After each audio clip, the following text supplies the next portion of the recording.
ઢોકવાનો પ્રયત્ન કરો તો પછી મરવા ધાડો છે. માની શક્તિ હતી, જેને આદ્ય શક્તિ કો, પરાશક્તિ કો, મહાશક્તિ કો, એ આત્માની જ ચૈતન્ય શક્તિ હતી માના દ્રષ્ટિકોણમાં. અને એ શક્તિ જો ખુલી જાય ને તો પડી જાય દ્રષ્ટિ ગુરુની. કારણ કે પ્રથમ 9 માસ જેને વેદના વેઠી, જે શરીરનું સંચાલન કર્યું ને, એ માંથી બીજી કોઈ ગુરુ વિશ્વમ થઈ નથી. 100 શિક્ષકો એક બાજુ બેહી ને એક માં એક બાજુ આવે ને, તો એક માસે 100 શિક્ષકોની ગરજ સારી નાખે. અને એવી વાત આપણા ભારત ભૂમિની અંદર થઈ ગઈ છે સાહેબ. આપણા ભારતની ભૂમિની અંદર આપણા દેહનો જન્મ થયો ને, એ જ આપણા માટે તો આપણે ભાગ્યશાળી કહેવાય. ઘણાને આવવું છે આ ભારત ભૂમિમાં અવતાર લેવો છે, તેવો પ્રાર્થના કરે છે, હે પ્રભુ તો મને એક વખત મનુષ્યનો અવતાર આલ, અને એ ભારત ભૂમિમાં. યદા યદા હિ ધર્મસ્ય જ્ઞાનિર્ભવતિ ભારત અભ્યુદાનમ્ય ધર્મસ્ય તદાત્મા સુજાન્યહમ પરિત્રાણાય સાધુનામ વિનાશાય તદૃષ્કતા ધર્મ સંસ્થાપના થાય સંભવામી યુગે યુગે. હે અર્જુન, આ યુગની અંદર હું આવું છું, પણ આવા ભૂમિની અંદર મારી હોમે કોણ આવે છે? તારા જેવો કોઈ લક્ષાર્થી આવી જાય, જિજ્ઞાસુ આવી જાય, મુમુક્ષતા વાળો જીવ આવી જાય, તો આ રથ જે લાયો છું મધ્યમાં, આ 10 ઇન્દ્રિયોનો રથ છે, એ રથની અંદર જો કદાચ આ રથ તું ભગવાનને હોંપી દે ને, કે હે પ્રભુ તારે કરવું એમ કરે, આ લગામ તને આલી, તો તારું આ મહાભારતનું યુદ્ધ હાલ પૂરું થઈને મટી જાય એમ છે. એટલે કે દરેક શરીરની અંદર હાલ મહાભારત લડાઈ ગયું છે. કોઈ આ તો લઠધારી, કોઈ મઠધારી, कोई हठधारी. इस दुनिया में आकर जन्म लिया है और आत्म तत्व की खोज नहीं की, तो उसने आके दुनिया में जख मारी. कहे हेलणदा सुनो ठेलणदा, प्री खोपरी हमत न्यारी. एक एक खोपरी में अलग अलग दुनिया से. એટલે સાહેબે સુંદર કબીર સાહેબે કીધું કે એ સુન મેરી બુનિયા, આપ મોએ તો ડૂબ ગઈ દુનિયા. તારી દુનિયા તારાથી છે, માટે તું કરી લે. રિક્ષાની પાછળ નહીં લખેલું હતું, ઇંગ્લિશમાં મોટો એ લખેલો હોય, એ તું તારું કરજી. અને જોજો રિક્ષા વાળાની પાછળ લખેલું હોય, એ તું તારું કરજે. પણ અત્યારે આપણે કોનું કરાવો? હે હમણાં મારે મફતલાલ ને બધાને વાત થઈ કે ગમે એટલું 5000 સાહેબ કૂતરું હોય અને તમે પાળીને નવરે ધોરે નશાલ, હું તો કહું લાઈફ બોય આપું છું નવરાવતા, પણ એ કૂતરાને તમારે ભેગું સાડીને ખવડાવ બેહાર્યું હે કેમ ખબર છે કે કૂતરું ના બેહાર, તો તમે કેટલા કૂતરા લાઈ કરો હે? પેલો આવો છે, ઓમ આવો છે, નાર્યો ઓમ છે, આ બધા કૂતરા લઈ લઈને આપણા મોજ કાલવાના થઈ, આપણે પવિત્ર બની ગયો. એટલે મહાપુરુષો જગાડી રહ્યા છે સાહેબ. જાગી જાય, આ શબ્દની ચોટ જેને લાગી જાય, અને શબ્દથી કદાચ જો મન સુધરી જાય તો સુધરી જાય, ને ત્યારે મન સુધરે એવું નથી. બધા ડખા જ મન ના છે. અને એટલે મહાપુરુષો મનને ઠપકો આલે છે કે મન સત્સંગ સિવાય સુધરે નહીં. અને એટલે સુધરવાનું કોને છે? આપણે જાતે. અને આપણું મન છે ને, એને જો ઉપડી એથી ઠેકાણે ઉપાડી પાછું એમને બેહારો તો તરત જ મટી જાય છે. પાણીમાંથી લહેર ઉપડી છે, દરિયામાંથી મોટું તુફાન ઉપડ્યું છે, પણ શેનું છે? પાણીનું. લહેર ઉપડી છે પાણીની જ, પણ પવન વાગે બાષ્પીભવન થઈને પાછું ઉપર જાય ગરમીના કારણે. એટલે ત્યો કણ થઈને વાદળું જોમે, એટલે કે બધા કે બરફ થઈ જાય છે. વાદળું ધુવાડાનું કીધું અમે છે, ધુવાડાનું કોઈ દાડ વાદળું જ ના થાય. પણ એ પાણી ઉપર આકાશમાં જવાથી જેટલું અંતર ભૂમિનું છે એટલું જ ઉપર આકાશનું છે. અને આકાશના અધમત જો એટલે આકાશનું ગુરુત્વાકર્ષણ બળ છે ને ત્યાં ખેંચી જાય છે, અને બીજું અંતર જે ગુરુત્વાકર્ષણ પૃથ્વીનું છે તમને ખેંચીને લાવે છે. આ બે જ છે. કારણ કે જો જગતના જે લોકો પણ બીજની ઉત્પત્તિ કરે છે ને, એ બીજ પૃથ્વીમાં વાવે, એના સર્ટિફ્લાઇઝર કહેવાય. અને સંતો ઋષિ મુનિઓ છે ને, એ બીજ આકાશમાં વાવે છે, એને મલ્ટીફાઇઝર કહેવાય. ઋષિનું બીજ છે ગગનમાં ઘૂમી રહ્યું છે. એમાં કોક જો તમારો મોબાઈલ હારો હોય, નેટવર્ક હારું હોય, ટાવર ફૂલ હોય અને બેલેન્સ ફૂલ કરાયેલું હોય તો ઈ ટાવર પકડી લે, ઈલો જ શબ્દ પકડે, ઈ જ બીજ આવે. અને એટલા માટે મહાપુરુષો વાત વારંવાર ટકોર કેમ કરે છે કે આ જગતમાં આયા, તમે જન્મ લીધો, આવીને તમે શું શું કર્યું? આ જગતમાં તમે આ દેહનો જન્મ લીધો, આવીને પછી જન્મ લીધા પછી શું શું કર્યું? કેટલું પાપ કે પુણ્યનું ભાથું કર્યું? યાદ રાખજો, આ પ્રશ્ન સદગુરુ તમને પૂછશે અને જવાબ આપવો પડશે ને તે દિલમાં કાંટાની માફક ખોજશે. અને એટલે જીવનમાં કઈ કે છે તુલસીદાસે સાખીમાં વર્ણન કર્યું કે ન ધન રહે, ન જોબન રહે, ન રહે કોઈ ગામ કે ઠામ, તુલસી તારો જગમાં જસ રહે, કઈ લે કઈ ખારા કામ.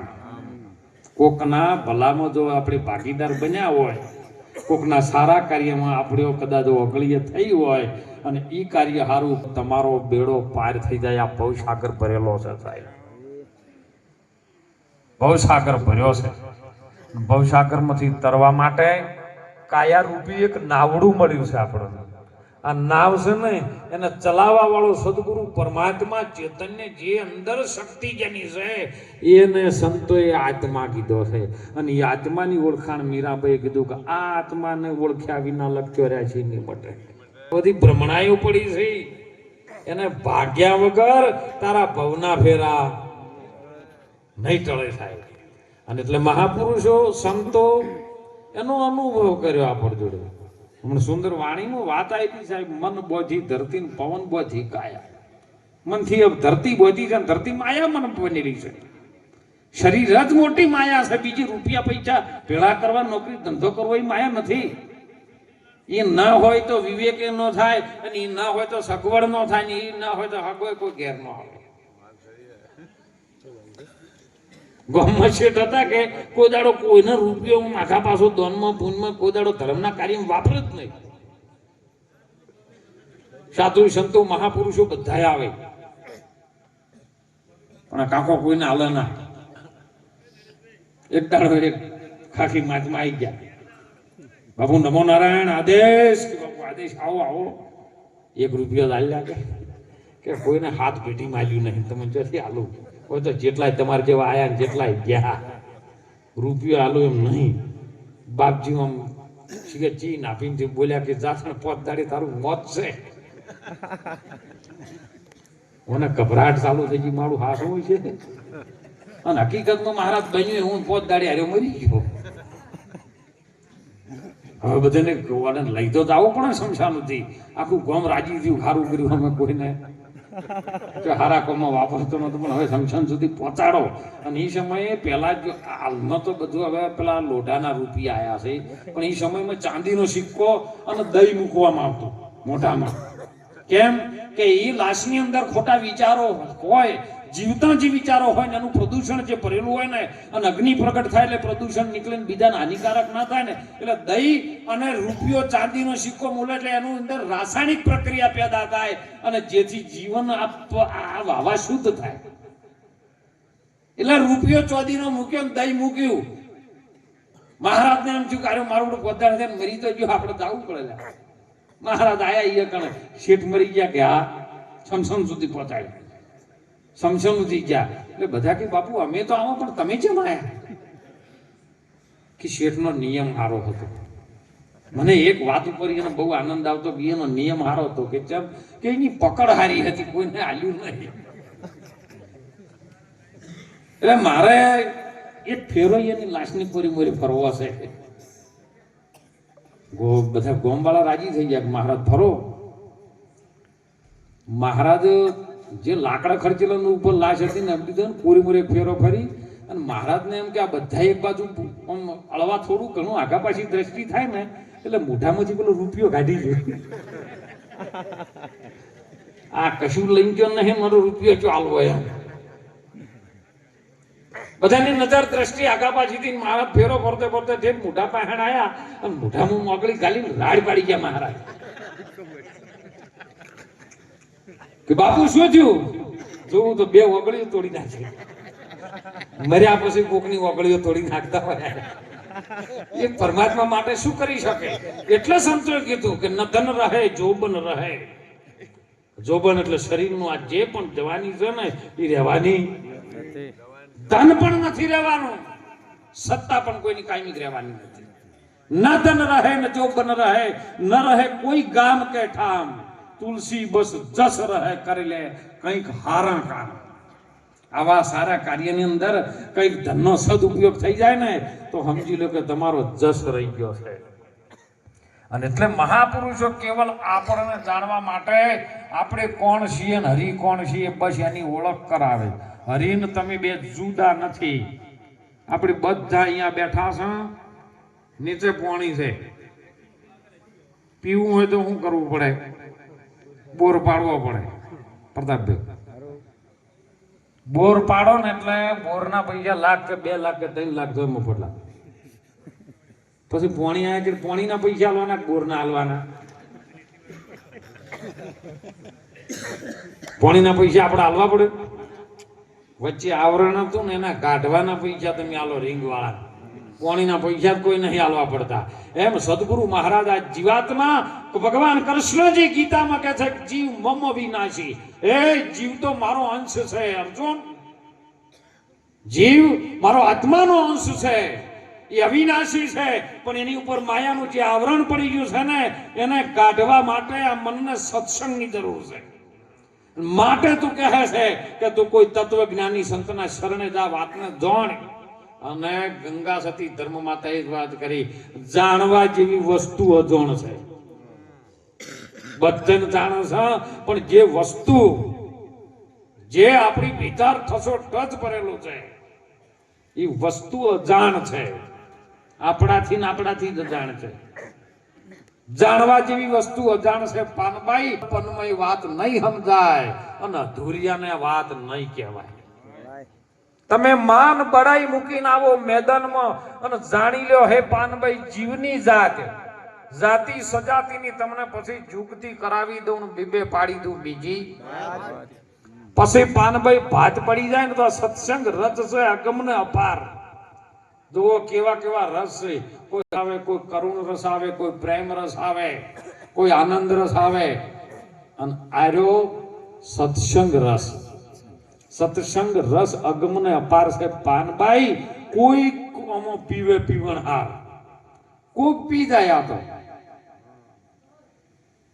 નકે બધાય પી કેમ નહીં? કાગડા મોતી શરણ નહીં. ભૂલથી તો ચરી જાય, ભૂલમાં ચરી જાય તો ઓજરું ફાટી જાય. જીરવી જ ના કેમ? અજર પ્યાલા જીરવ્યા ન જાય, અજર પ્યાલા જીરવ્યા ન જાય. કોઈ થોડે થોડે તમે એને સાધીને પીવો. ચડવું છે મારે કોઈ મેરુ ને આસમાન આડા અવળા એમાં લોક ઘણા છે. જાવું તો છે મેરુ. મેરુ કહેતા જેનો મોટામાં મોટો પર્વત. મેરુ ડકે જેના મન ન ડકે.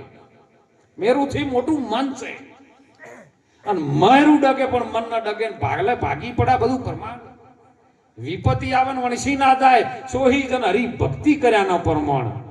આ તો લગાર તકલીફ પડી હોય ને તમને ભક્તિમાં કે બાપુ ગુરુ કર્યા પણ મેળ નહીં પડ્યું. ગુરુ કર્યા ત્યાં તો દુખી ના દુખી જ છો. ગુરુ ધાર્યા નહીં. ગુરુ કોઈ વ્યક્તિ નથી સાહેબ. ગુરુ કોઈ દેહધારી નથી. ગુરુ એવું કોઈ વસ્તુ પણ નથી કે જેને તમે માપી શકો. સુંદરમણ સાખીમાં શૈલેષ મહારાજે વાત કરી કે 7 સમુદ્રની શાય કરું ને કલમ કરું વનરાય, ધરતીનો કાગજ કરું તો ગુરુ ગમ લીખો ન જાય. ગુરુની વાત છે ને લખવામાં આવે એવી નથી.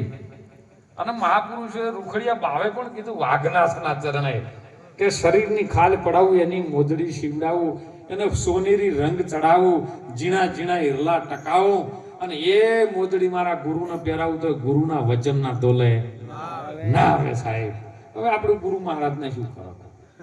હે ઘણા ભજનમાં કહેતા કે બાપુ આમ સમ છે કે ચોપડી સીવડાવું, મોતડા સીવડાવું. એટલે પણ કોક દાડો સંપલ બાટાના તો લઈને આવે. આ ચોપડું ઉતારીને મોતડું નહીં સીવડાવી. કોક દાડો બાટાના 40 રૂપિયાના તો લઈને આવે ગુરુ મહારાજ. વાતો કરવાથી કઈ નહીં મેળ પડે. તમારું આચરણ શુદ્ધ થઈ જાય ને, અને આચરણ શુદ્ધ કરવા માટે એ આવરણનો પડદો હટાવવા માટે આવા સંતો મહેનત કરે છે. સંતો ટકોર કરે છે. ટકોરો કરતા કરતા કરતા જો મૂર્તિ ટક્કર ઝાલી જાય ને પથ્થર બે કટકા ન થાય તો મૂર્તિ તો મોય પથ્થરમાં જ હતી. મૂર્તિ જો બહારથી કારીગરે લાયેલી હતી. આપણી નજરમાં આપણી દ્રષ્ટિમાં ફક્ત ને ફક્ત પથ્થર દેખાતો હતો, પણ જે શિલ્પી હતો ને એના દ્રષ્ટિમાં કેવલ ને કેવલ મૂર્તિ દેખાતી હતી. અને મૂર્તિની અંદરથી જ્યારે એને કઢવાનું કામ ચાલુ કર્યું, ટંકણ મારવાનું, શીણીને થોડી લઈને બેઠો અને ટોકણા મારવાનું કામ ચાલુ કર્યું ને, એટલે શું કર્યું બોલો? મૂર્તિ બહારથી લાવ્યો કે મોંથી નીકળી? તો કર્યું શું એને પથ્થરમાં? વધારાનો કચરો હતો એ બાર્યો બાર ટોકણા મારી મારીને ગાંઠી નાખ્યો. એમ આવા સંતો વધારાનો જે કચરો ભરી ભરીને પોટલા બધીને ફરે છે ને, એ કચરો કાઢી નાખે છે. એટલે સંતોએ વાણીમાં વાત કરી છે કે જાગ